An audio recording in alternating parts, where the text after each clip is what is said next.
этими людьми говорить, это оборотни. Они творили без рұқсат беріп отыр. Акүл. Қызығушылық бар шығар деп. Акционеров посадили на такие места, где вот дальше могут свои дела делать. Қайырлы күн, құрметті көрермендер. Айна студиясында сіздермен Мақсут Насибулов. Бүгін біз Жалпыұлттық социал-демократиялық партиясының саяси кеңесінің мүшесі және Астаналық филиалының төрағасы Омаров Талғатпен сұхбаттасатын боламыз. Талғат Таусбайұлы, қайырлы күн. Қайырлы. Біздің партиямыз сапалы өмір сүру стандарттары жайлы көп айтып келеді. Және ол партия бағдарламасында да бар. Соны аша кетсек, біздің көрермендер түсіну үшін ол сапалы өмір сүру стандарттары деген не? Бұл сұраққа жауап беру үшін ең алдымен қазіргі жағдайды айтайық. Қазіргі жағдайда билік бізді қандай ұғымға келтірді? Минималды зарплата, минималды өмір сүру несі, минимальный потребительская корзина. Солардың бәрі минималды. Әйтеуір өлместік күн деп. Соны санақ болған 43 мың жетеді. Прожиточный минимум, опять минимум. Минимальный зарплата 85 мың жетеді деп. Сөйтіп бізді құлдық саны енгізілгендей болып көрінеді. Неге десеңіздер, біз санап көрдік. 8-9 ай болды. Біз мынау нелерді, тауарлардың бағасын магазиннен, көтерме базардан және супермаркеттерден біз бағаларын қарап жүрміз. Ол тауарлар ойдан шығарған емес. Оны үкіметтің өзі бұйрығымен қол қойып шығарған. 64 ішіне не кіреді? Продукт кіреді. Ішіне наны бар, колбасасы бар, картошкасы бәрі. Әлеуметтік керек деген азық-түліктер, жоқ, ол бөлек. Әлеуметтік не дегеніміз, ол билік не үшін шығарып отыр, оны бағасын қарап, гречка бар, қанты бар, басқасы бар, соның бағасын қадағалау үшін сөйтіп шығарып өздерін. Ол бөлек. Мынау енді адам болғаннан кейін біз килокалория жұмсаймыз, жүру тұру бар, ойлау қабілеті бар, бәріне килокалория кетеді. Біз нені алуымыз керек? Витаминдарды. Адамның ағзасына керекті дәрумендер алу үшін осы 64 категория орнатылған, иә? Иә, бұйрықпен сол орнатылған. Соның қанша килограмм, қанша грамм жеу керектігін бәрін көрсетпеген. Оны кім? Біздің денсаулық сақтау министрлігі ме? Денсаулық сақтау министрлігі оған нетті, согласование берді. Ал негізгі Минэкономики. Соның бұйрығы бойынша. Қарап келдік, санап келдік. Біздің есебіміз бойынша 73-75 мың теңге бір адам тамақ ішуіне кетеді. Енді жалақыны айтатын болсақ, тек қана тамақ ішіп қоймай, киім керек қой. Біз енді маугли емеспіз ғой. Бір немен, іш киіммен шапқылап жүре беретін. Жүріс-тұрысымыз бар. Бір рет болса да шашымыз алып тұрмыз керек. Айына бір рет болса да. Айына бір рет болса да шаш алу керек. Интернетке төлеу керек. Коммуналды төлемді төлеу керек. Светтің ақшасы бар. Оған да керек па? Оған да керек. Адам болғаннан кейін біз кітап оқымасақ, музейға бармасақ, кино көрмесек, біз мәдени дамымасақ. Мәдени дамымаймыз. Сонда адамның малдан айырмашылығы ойлау қабілеті бар. Және сондай неге,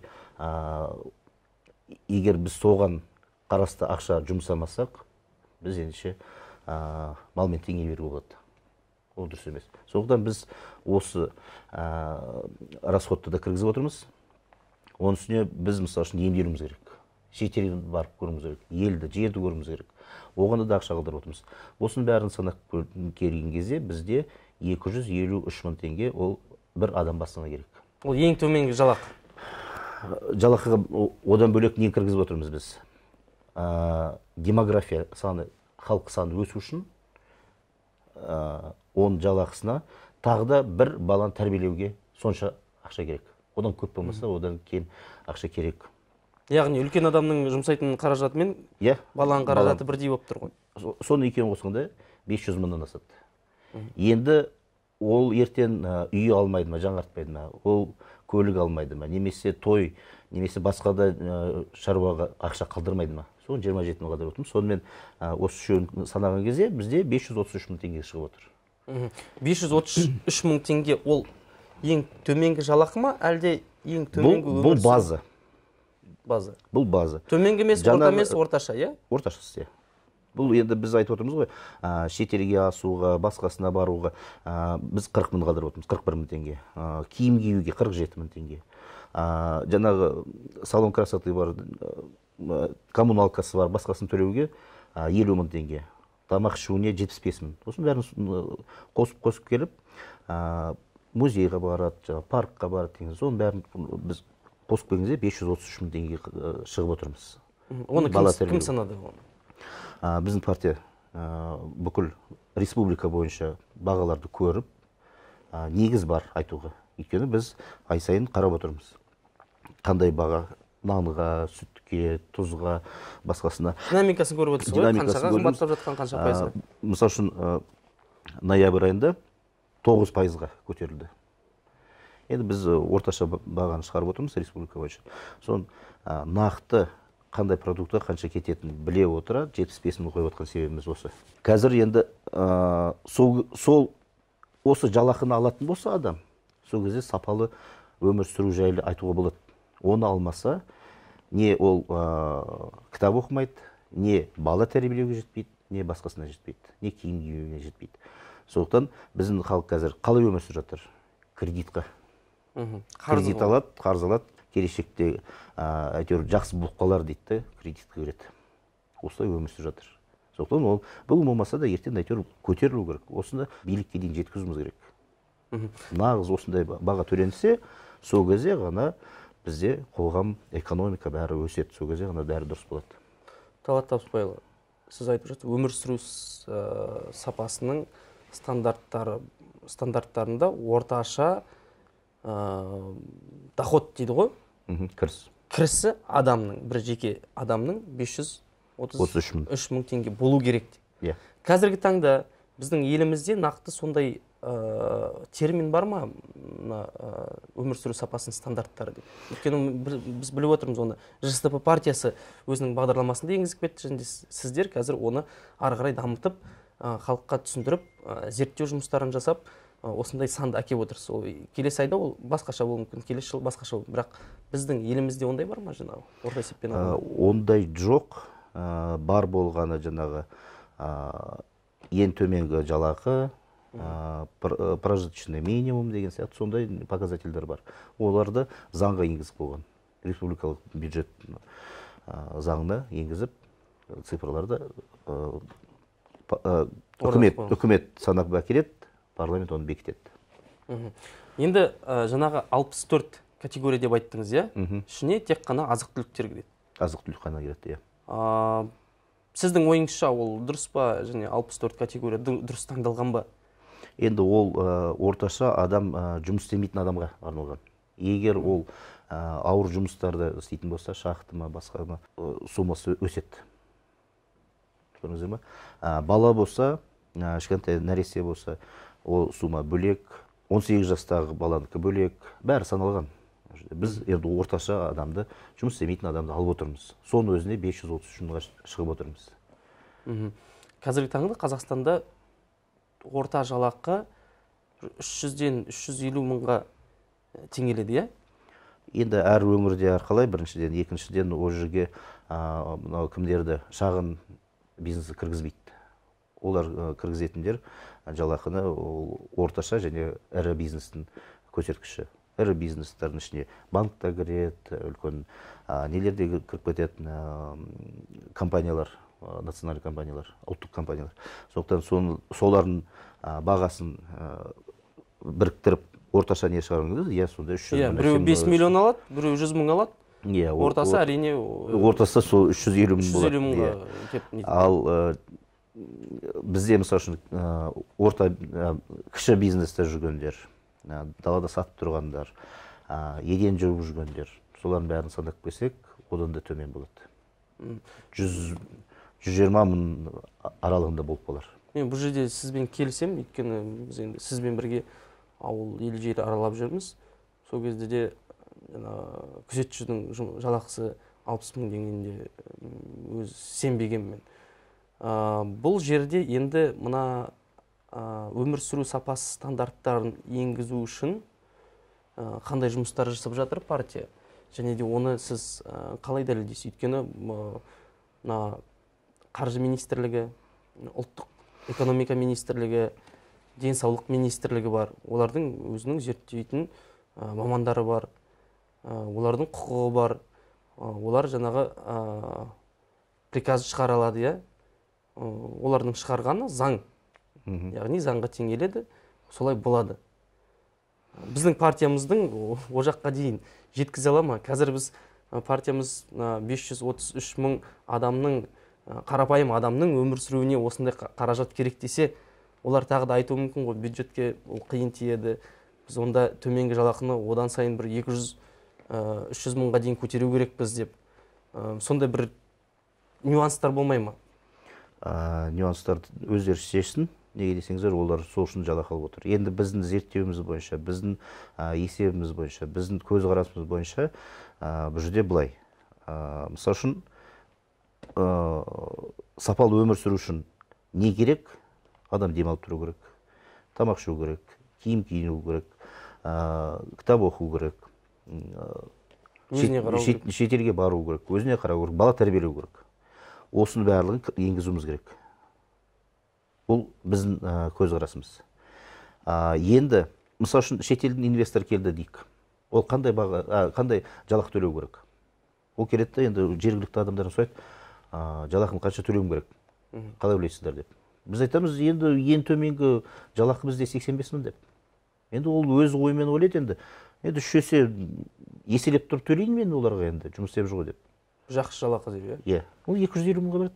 Не ол 250 мың деген, мысалы үшін қазіргі заманда мынандай қымбатшылықта ауыз шайға жетпейді. Оны түсіну керек.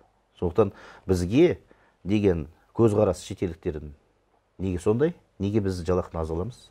Неге олардың өздерінің компаниясымен еріп келгендер жалақыны бірнеше есе көп алады?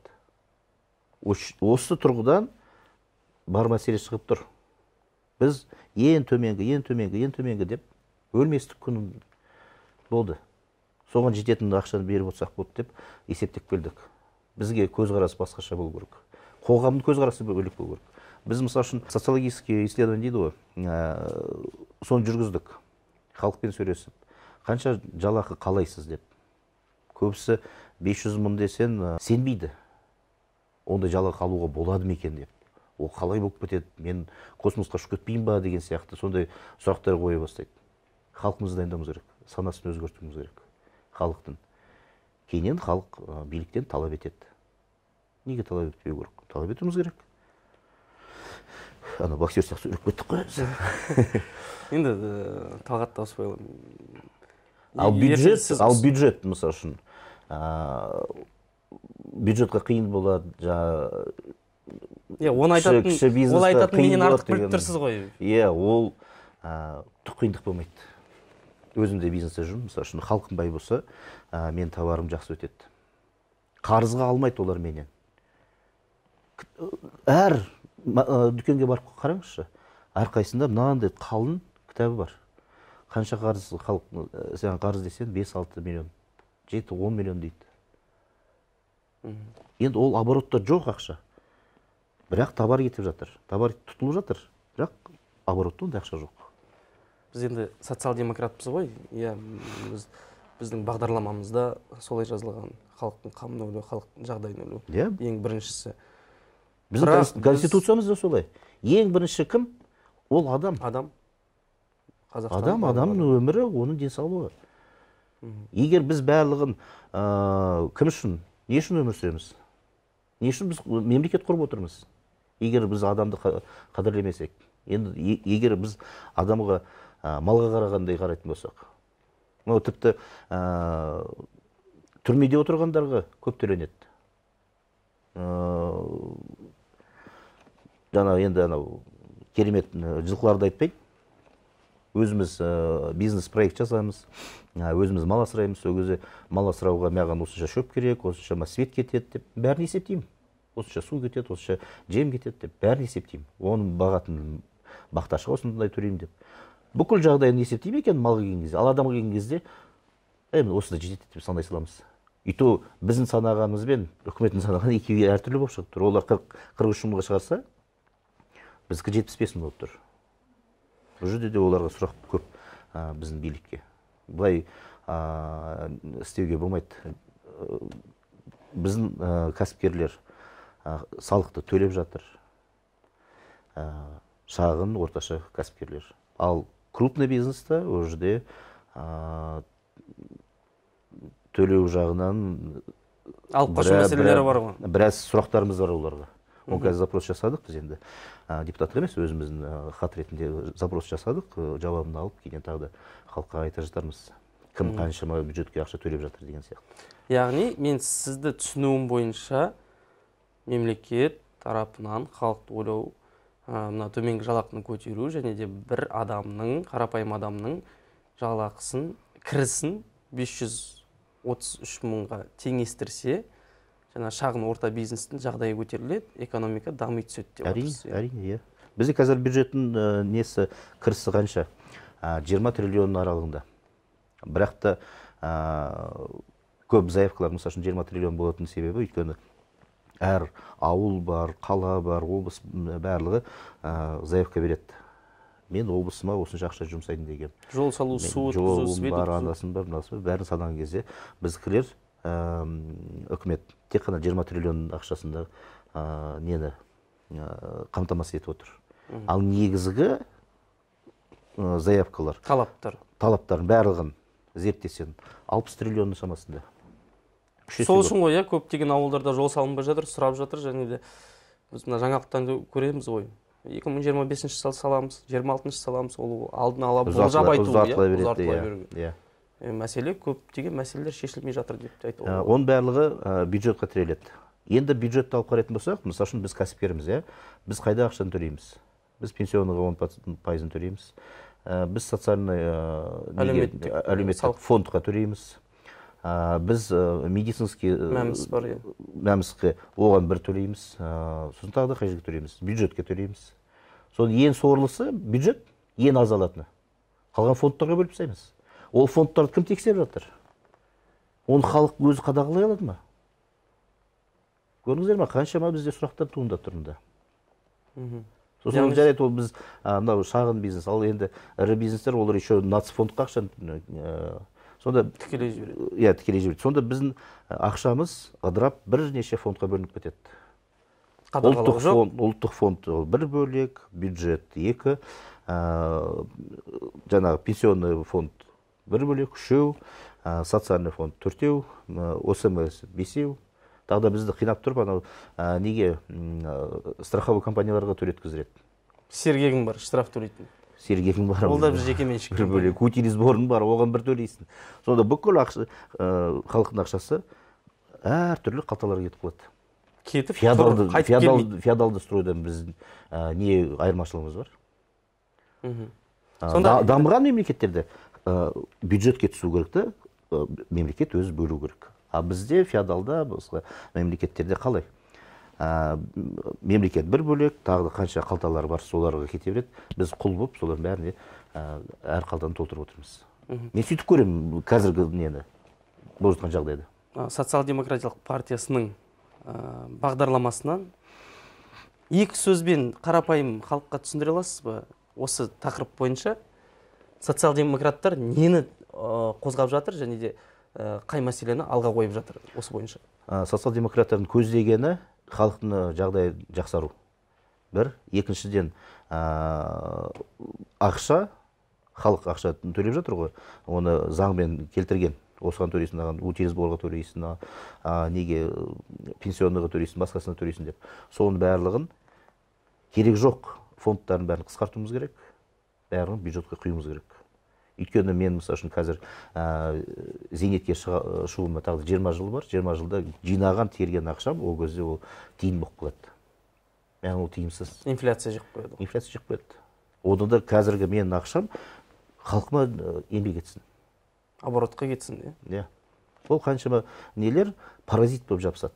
Неге десеңіз, мен нені алып қарайын, бір фондты алып қарайық. Мысал үшін, ол ақшаны құрбосқа жатпау үшін банкқа салу мүмкін ба? Мүмкін, депозитқа. Банкта не пайда болады? Обязательство, міндет. оған жаңағы 15%-бен депозитін толтырып беремін деді. Ол банк қайдан ақша алады? Өзі шығармайды ғой. Кредиттен алады ғой. Ол халыққа кредит береді 30%-бен. Сөйтіп өзі де пайда табады, жаңағы оған салған басқа компанияларды пайда табу үшін. Сонымен бізде инфляция кете береді, тоқтамай кете береді. Яғни инфляцияны көтеру үшін жаңағыдай сіз айтқан ол бүкіл ақшаларды алуымыз керек та, реформа жасауымыз керек. Ақшаны дұрыс бағытта жұмыс етуіміз керек. Яғни жан-жаққа таратқанша бір бағытта тікелей бюджетке беріп, содан бюджеттен тікелей жаңағы 20 триллион емес, 60 триллионның міндеттемелерін 60 триллионға дейін жетіп қалуы мүмкін. Осымен біздің әңгімеміз соңына жетті. Мен ойымша біз қысқа аз уақытта жаңағы сіздің идеяңызды және партияның мына ұсынып отқан ұсыныстарын жеткізе алдық деген сенімдемін. Келесіде ары қарай осындай әңгімелерімізді жалғастырамыз, ойымызбен бөлісетін боламыз. Жақсы, рахмет, сау болыңыздар. Сау болыңыздар. С такими людьми говорить, это оборотни. Они творили беспредел.